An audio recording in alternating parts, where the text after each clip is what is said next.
Wamekuwa hapa, wale wamama wameleta vitu zao hapa. The 40 practitioners. Nataka kuwashukuru sana. Na sisi kuanza na nyinyi ndio waizi wa hiyo kitu. Lakini mbele ya umati huu wote mumesema mumeachana na haya maneno. Lakini najua kuna wengine huko nyumbani ambao hawajaleta tools zao hapa. Si ndio? Si wako, si ndio? Tutafanyaje tuhakikishe kwamba hata hao wanaachana na hayo maneno? Sasa nyinyi kutoa hii nguo, tunataka kuwashukuru kwa njia ya kipekee na kuhakikisha kwamba county government ya Bungoma itatembea na nyinyi kuhakikisha hata nyinyi mumepata kitu mbadala ya kufanya, si ndio? Sisi kama county government, nyinyi mnajua kwamba tayari tuko na sheria. Ya kuempower wamama. Sheria ya kwanza tunaita gender mainstreaming. Kuhakikisha kwamba hatutaandika wanaume peke yao, tutaandika hata na wamama, si ndio? So out of the 40, and I'm told there could be others, maybe you about 60. So pengine ni 20 tu wamebaki. Sasa hawa 20 tunawapatia nyinyi kazi. Endeni huko nje, muongee nao, mwambie tuachane hii maneno ili watoto wetu waende shule wasome. Kwa majina naitwa Genital Sharon, natoka hapa Kopsiro, Bungoma County.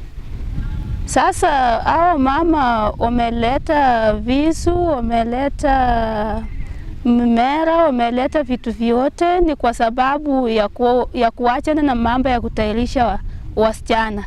Sisi tulitairiwa na hatukuwa tunajua, ni kwa vile sasa saa hii vile wameomba msamaha kwa sababu ya sisi kutairishwa, ni kwa sababu atina haribu nini wanawake.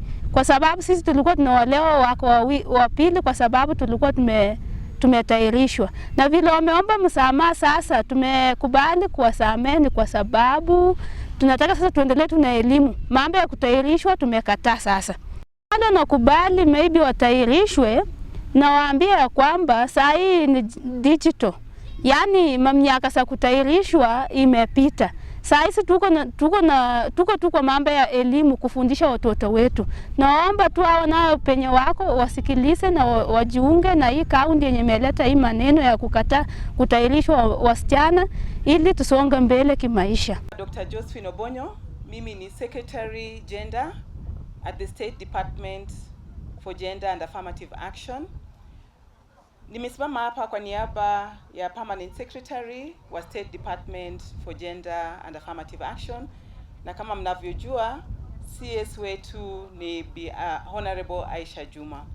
Na mengi yamenenwa na sitarudia ambaye tayari yametajwa, but kwa kweli jambo ambalo limefanyika hapa leo ni jambo la ajabu, ni jambo la heshima, na ni jambo ambayo inafaa ifanyike, itendeke kote Kenya mzima na pia kwa mipaka yetu, kwa sababu vile mmesema kweli tunaweza kuwa tunafanya hii hapa, lakini kwa mipaka kuna mengi ambayo yanaendelea.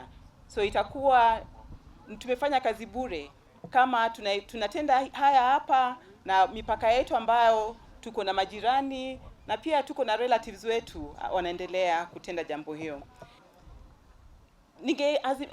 Ningehimiza wamama vile tulikuwa tunawafunza, haya mafunzo ambayo tulikuwa tunawapatia, tunaweza endelea bado kukutana na hao wasichana, tuwape haya mafunzo ambayo tulikuwa tunawapatia bila ukeketaji. Inawezekana ama haiwezekani? Nini inatuzuia kuendelea na haya mafunzo? Nini itatuzuia? Tungependa tujadiliane, tujue ni nini hiyo ambayo inatuzuia, na pamoja na development partners kama Finland na wengineo tunaweza tukaingilia kati tuhakikishe kuwa haya mafunzo yanaendelea lakini bila ukeketaji. Kwa hivyo tutazidi kujadiliana of this event to mark an important event towards ending female genital mutilation and all forms of gender-based violence in our communities. The Kenya-Finland program on strengthening prevention and response to gender-based violence is operating in 3 counties, which is Bungoma, Kilifi, and Samburu. There are unique reasons that the program is working with your county. Now, these include the fact that gender-based violence prevalence, including female genital mutilation, is very high in many counties, but specifically, according to the national data, Bungoma has the highest in terms of domestic violence and intimate partner violence. Now, gender-based violence is recognized as a serious violation of human rights globally, including female genital mutilation. In addition, gender-based violence promotes and entrenches discrimination and inequality, which are against our Constitution and respective laws and policies. Now, while FGM is outlawed in Kenya, as in many parts of the world, our communities continue to practice it. We, however, know that culture and tradition still occupy an important place in our lives. We know also that culture is dynamic. It embraces change that brings progress to our communities. Over time, communities are slowly and openly challenging some of these cultural norms that harm our women, men, boys, and girls. This event today is a mark of the journey that we have dedicated to carry through as leaders of the Sabaot community. It is a journey worth every step and investment for our women and our girls. We are collectively as government at both levels, working closely with stakeholders and partners, seeking to empower our communities through community dialogues and awareness creation. We all look forward with a lot of hope to the public declaration by our Council of Elders and the leadership of Bungoma County early in the year 2024. The downing of tools by our women is a big statement of our commitment to end female genital mutilation, and it is also a clear affirmation to our elders through the Supreme Council that our elders through the Supreme Council will continue to impact positively towards a safe and secure community. I implore the Council of Elders to continue uttering the blessings to all our generations of women and girls who abandon FGM. The Council of Elders will be marking history in the coming days, the documentation and implementation of which will be carried forward by generations to come. Let us ensure that we see this change happen in our generation. We appreciate the support that the Council of Elders has so far offered to these women to reach the decision that they have made today. We salute you, the Sabaot women, who are today laying down the tools of FGM. You are the generation that represents an important cultural break for our women and girls. You are the team leaders for the change that we want as the Sabaot community. We appreciate the partners who are promoting transformation of our cultural norms by offering alternative narratives to the harmful practices, and who ensure that our investments in the campaign against gender-based violence are community-owned and are sustainable. In conclusion, I wish to assure you once again of the government's support through the Kenya-Finland program, as well as in all. Kwa majina yangu naitwa Irene Chepchumba. Natoka Kopsiro hapa. Niko na watoto 5. Nashukuru Mungu. Sasa niko na miaka 35. Na nilikeketwa nikiwa na miaka 15. Nikiwa tu hapa Kopsiro, nilikuwa class 7. Na chenye ilitendeka haki kweli, wakati hiyo sikuwa najua. Na ilikuwa jambo mbaya kwangu sana. Yaani niliumizwa, nilisikia machungu, na ilikuwa lazima. Na chenye inanishangaza kwa leo, nimejua walikuwa wamenitendea kitu mbaya. Na nilikuwa nauliza hao mama, wamerudisha vifaa vyote za kazi yenye walikuwa wanatufanyia, lakini vitu vyetu zilienda wapi? Na walikuwa wanatuambia walienda kuweka, wangefaa urudisha pia nazo. Lakini nina huzuni kulingana na maombi yao. Kwangu mimi nimewasamea na wasiairudia tena maneno kama hiyo. Maana saa hizi tunaona elimu ndio ngao ya maisha ya watoto wetu. Mimi si kusoma kwa sababu ya yale nilifanyiwa. Niliitwa mama, nikaitwa mwanamke, nikaona haya yote haikuwa jambo mzuri, nikaacha shule. Lakini sasa hizi watoto wetu wataendelea, watasoma na wataendelea vizuri. Nashukuru watu wa kaunti, shukuru hawa wenye wameleta hii maneno. Nasema wabarikiwe sana, wameleta jambo njema. Na washukuru na naambia Mungu ashikilie mkono yao, waeneze hizi ujumbe kila mahali. Hii mambo ya kutairiwa tumekataa. Tumekataa kuharibu watoto wetu. Naitwa Bridget Chepkemoi Mosong. Na mimi ni mama ya watoto 12. Mimi nimetahiriza wasichana zaidi ya 5,000. Lakini naomba Mungu anisamee na serikali yangu ya Kenya na serikali ya Finland wanisamee. Na hivi sasa nimeleta mzigo yangu yote hapo.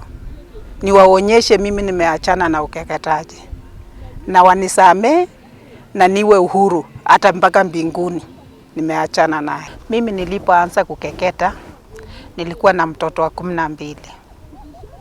Na si ati nililazimishwa wala ni nini. Yaani niliona wale wengine wakikeketa.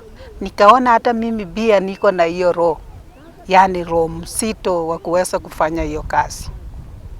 Nikaamua nami pia nifanye hiyo kazi. Nilipofanya hiyo kazi nilifanya karibu miaka 20 hivi. Sasa nikitembea na wenzangu wale wameenda kanisani wananiambia unajua huko unafanya dhambi. Naambianga mimi sijafanya dhambi yoyote kwa sababu mtu mwenyewe ndiye anakuja kunitafuta alafu ndio ninaenda huko.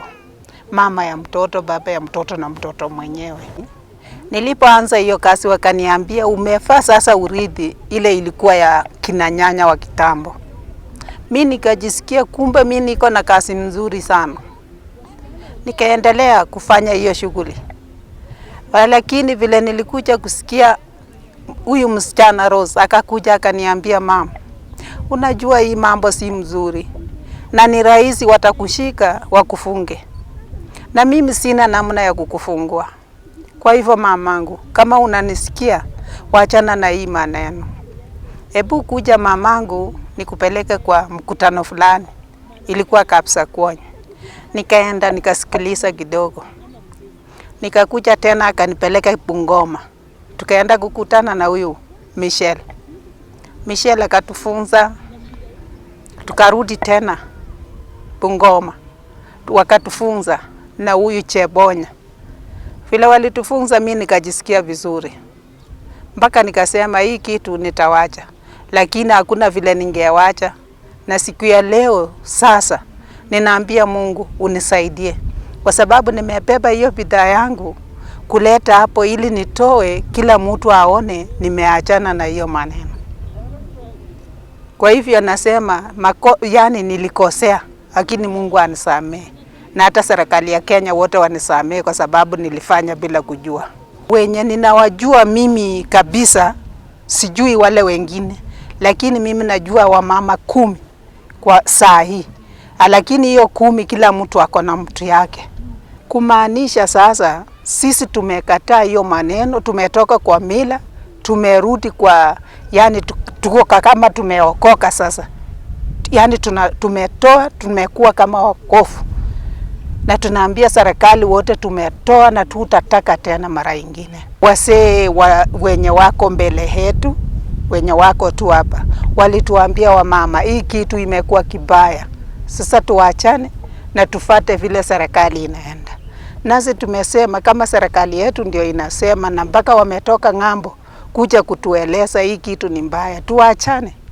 Ndio tumeachana naye. Mimi hata kabla sijafika hapa nilikuwa nikitembea na kuelezea hawa kina dada zangu hii mambo sasa kimeumana imekuwa mbaya, tuachane naye. Tangu niende kwa mafunzo mara 2, 3 ndio nilikuwa nikiendanga naambia hata kuna mama mmoja mzee kabisa kwa mimi.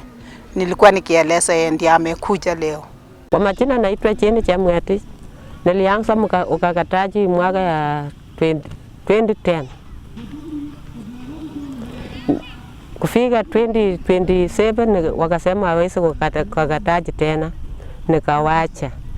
Kwa hapo nilikuwa na kulia hapo. Serikali ya Filijan na ya Kenya anisamee, na watoto ile nimekakataji aniombe msamee bila nimekosea. Sasa video yote nimerudisha. Siwezi rudia tena ukakataji. Nilikuwa sina shamba, sina chochote, na kuotesa tu shamba alafu ninaishi. Wakati wanasema ati wacha ukakataji, nikawacha mpaka saa hii naenda kibarua alafu watoto wakula. Naenda kibarua watoto wasome. Kufikia tu saa hii wakasema ati wakakataji muwache, nikaanza sasa kusalamisha. Nimerudisha video ile nilikuwa nafanyia wakakataji kwa mbele ya Mungu. Siwezi rudia tena. Sasa video nimepeana, sasa serikali wenyewe watakumbuka nitakulaje. Kwa hiyo wakakataji ilikuwa kwa ukoo. Nyanya yangu ya kuzaa mama alikuwa wakakataji. Alikuwa anatoka pande ya Ikanda. Mimi naye nikakuta, yani msangwa alikuwa iko. Yani kama hakuna mimi naweza simika. Paka mama yote wakati wanawacha wanakufa. Sasa wakamusia mimi mpaka mimi nimepaka paka yangu. Sasa mimi naye nikasema sasa nifanye nini? Ngoja mimi naye niwache. Lakini mimi naomba tu serikali atasaidia mimi namna gani. Alafu nisomesha watoto. Nipate tu hata kaboloti kidogo. Serikali atajua vile atatusaidia. Alafu nifunde watoto, nipate hata makao. Mimi naye nikae kama hawa. Mwaka 62. Niko watoto 13. Wewe mwenyewe umezaa? Wewe mwenyewe? Ukakataji kwa miaka mingapi wewe sasa hivi? Mimi nilianza 2010. Yaani mama ya kuzaa mimi alikuwa na ukakataji. Karibu wote kwa nyumba yetu. Alikuwa ine. Na alikuwa si pande, walitoka njia ya Ikanda. Alafu msangwa wote akakujia sisi. So ilikuwa tule wewe mpaka kuyofanya. Nilikuwa nasimikanga, nikienda pale wanatairisha lazima wabebe kwa hospitali. So ikakusukuma mpaka lazima tu ufanye. Nikaendelea mpaka roho nakataa. Sasa hivi naenda kanisani. Sasa leo hizi serikali zote nimeleta tu kisu na kimera peke yake, sina ngine. Hii inamaanisha nini kwa jamii ya Wasabo na Sokotiek? Yaani mimi nani nilipata kama akina mama nafanya hivyo, silikuwa sijui sasa maana yake. Wanasema tu hiyo ilikuwa ya Msambwe. Yaani wewe kurejesha hiyo kisu na amekaribu wa mama 40 mumerejesha hizo kisu. Hii inamaanisha nini? Maanisha yani kila mtu amekataa, kila mtu ameenda kanisani. Sawa. Kujua. Kijiji yangu mimi natoka Chef Kutale. Sasa wewe ni msichana ya Ogiek. Wewe unatoka katika jamii ya Ogiek. Leo majina yako sikupata. Majina yako ni nani? Naitwa Cheni cha Mng'atich. Cheni cha Mng'atich. Cha Mng'atich. Sasa nini kitambo? Ani ulijuaje kwamba hiyo msangwa imekuja wewe? Ulijua ukiwa na umri gani? Sijui, yani mama ya zamani ilikuwa kuna mimi sina wazazi, watu wote wameaga dunia. Mimi mwenyewe nimepaki sasa. Ulijipata tu? Nilipata kama mama baadika, lakini wakaanza kuaga dunia.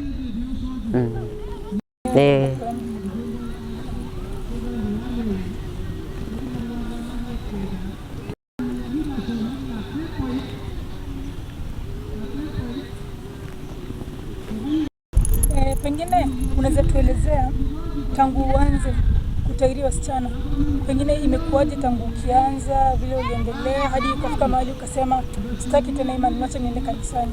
Kwa ufupi tu. Hata sioni kitu ile mbaya kwa roho yangu. Hata hiyo vitu havisumbua mimi hata sai. Wewe kwa moyo wako unajua kwamba niliwacha? Niliwacha. Na sina ubaya. Kuna ubaya. Na hata kwa mfano saizi ikafanyika kwamba kuna wengine wamekuletea msichana wake amekwambia tafadhali tu. Kila mtu amekataa, sasa hata wasichana amekataa. Lakini mimi nalia tu, hakuna kitu ya kukulana, mimi naenda tukibarua. Na pia makao hauna? Hakuna makao. Nikipata na kuotesha shamba na lima na nunua mbegu, saa hii hakuna chochote. Nikienda tukibarua nikipata gorogoro mbili, mimi nakula hiyo, kesho tena naanza kwenda safari kutafuta. Kijiji yako ni wapi? Alikuwa nasumbuanga, yani hata wakimbisa kama ng'ambo. Roho napiga. Saa hiyo naanza kukua mkonjo. Akataji bila mama alikuwa iko na msambwa.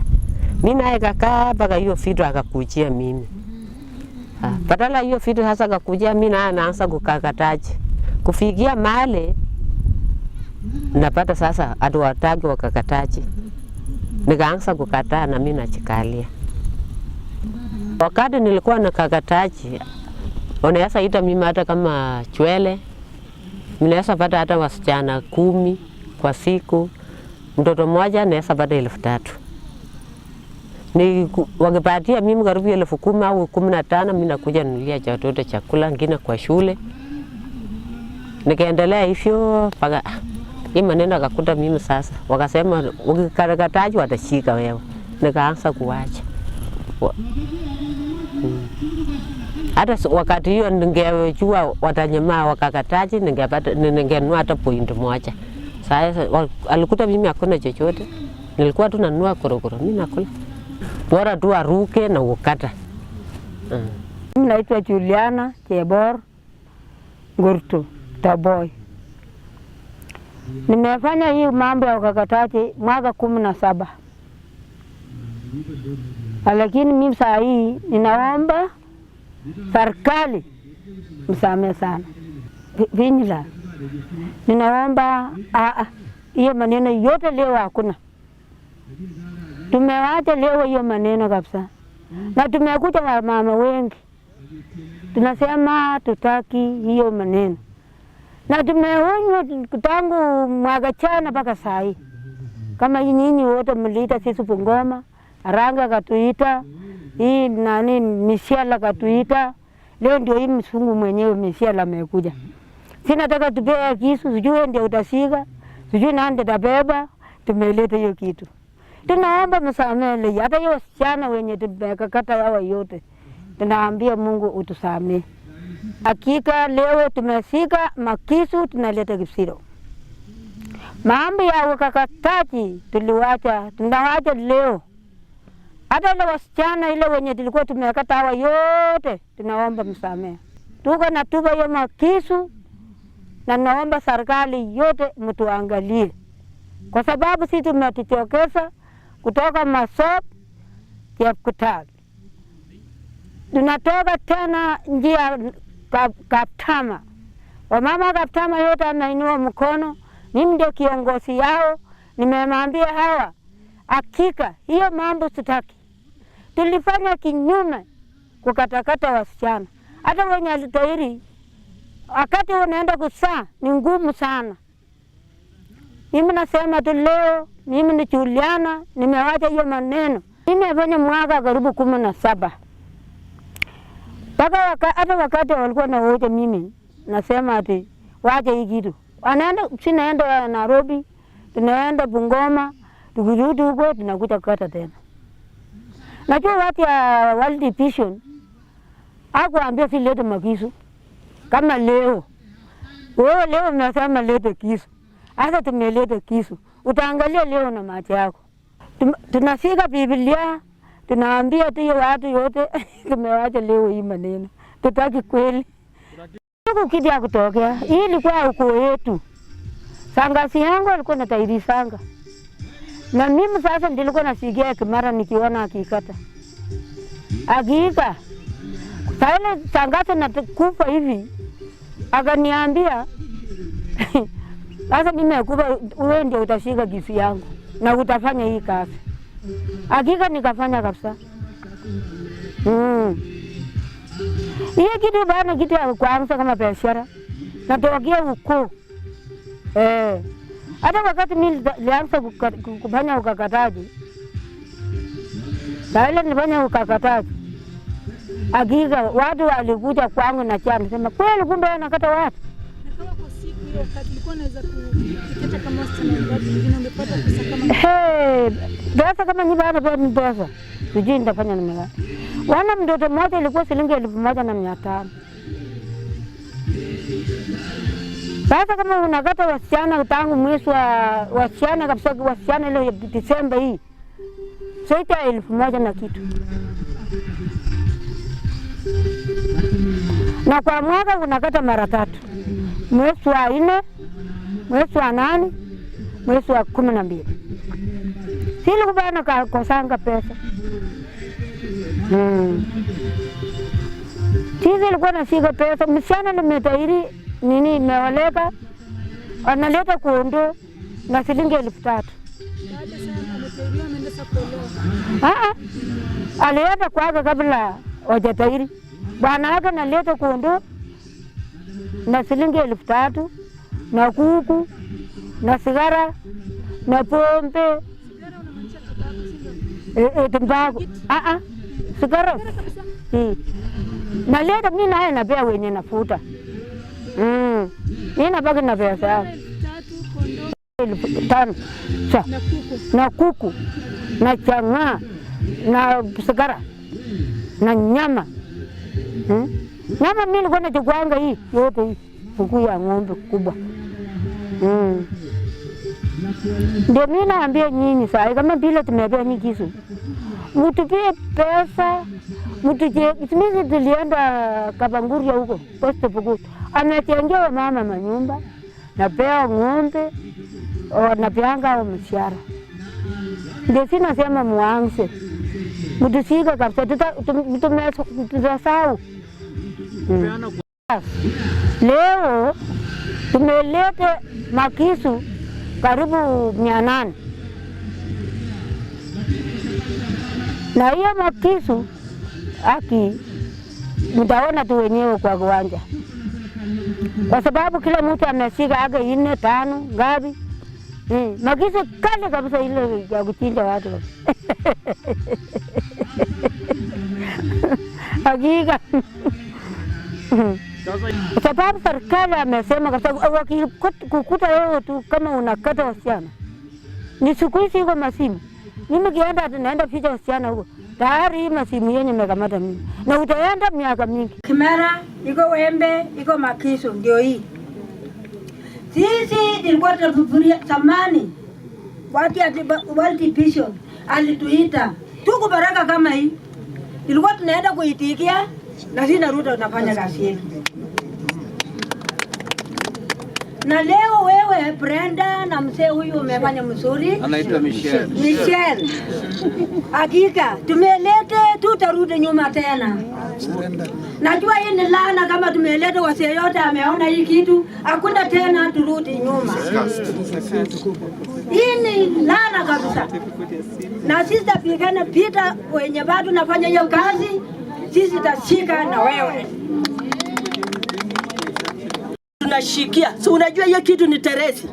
Ukimwaga hii unga, unashika vizuri kabisa na kukata. Alafu hii ndio visu. Alafu hii ndio sasa msichana yule mapacha anafungiwa kwa shingo, ili wala twins asifanya namna gani, asisumuke. Nilipata mimi wakati nilisimia nikatoka kwa damu, nilifungiwa hii kwa shingo ili iginge damu isitoke mingi. Alafu hii makako wakati umetumia unasukua na hii makaa na upake ili kutu isishike. Wakati unaenda kuosha tena, unaosha inang'ara mzuri na unatumia kukata. Alafu hii nini kiraka blanketi hii ndio mtoto akifuja damu sana, tunawekea blanketi ili hii blanketi inyonye damu. Tukikuja kwa wembe kazi yake ilikuwa ni yule ambaye hajamaliziwa, amekeketwa na amewachiwa kidogo. Sasa hii wembe ndio ilikuwa naenda kumaliza hii kisu, haitamaliza tena. Wembe, kazi ya wembe ni kumaliza, hata wembe pia ni kukata. Unaona, nasi tulikuwa na good hygiene, tunafunga, hatutaki uchafu ishike. Kwa hivyo ni hayo ndio sisi tulikuwa tunafanya, na wale ambao wamekuwa ukificha wakifanya kwa siri, tukipeleka kwa forest, tukificha wakati mtoto anazaa tunakata. Leo hii tumewacha kabisa. Opigure. Sisi kakumbuka ya nini kwenda kutabikia chela. Turudisha hii vitu na tuwache, na serikali yenyewe wataona sisi.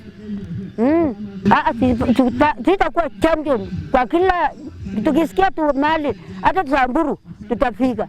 Hata tukisikia tu mali bado nafanya kazi, tunaambia wana sisi vile tuko tuliwacha waacha. Kama ika hapa wakificha tu na mimi nijue yeye kweli ati yeye bado nakakata, ndafinya simu kwa serikali akamata yeye. We've been standing and walking behind your good efforts in Bungoma. The program wouldn't be here without the leadership from the national government.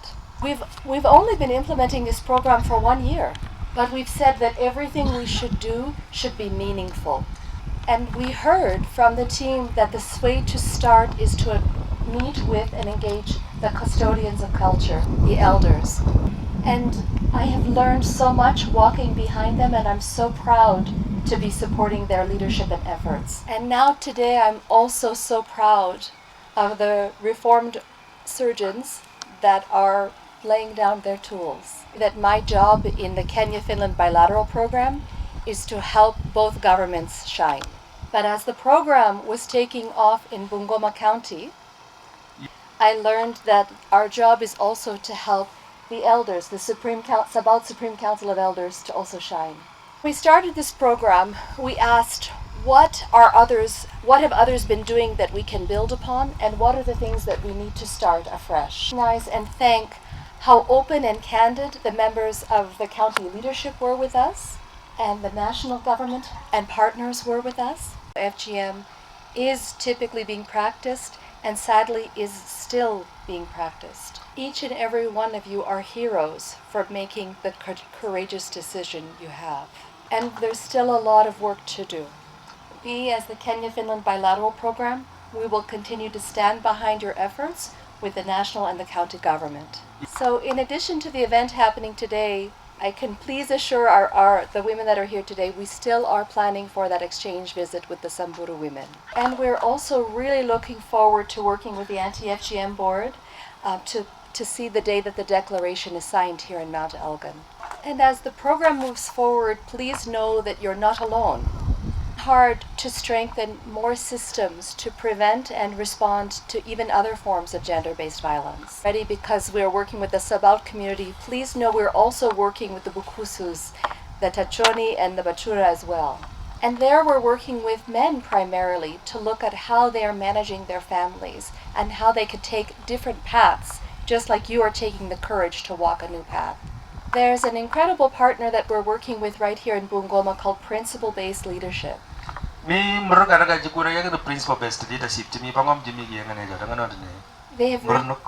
have reached over 400 men to date. Please do continue to share with us the ideas, just as the Sabaot Supreme Council of Elders have defined the roadmap and led the way. Let us know the next steps or the other steps we need to take to bring them on board.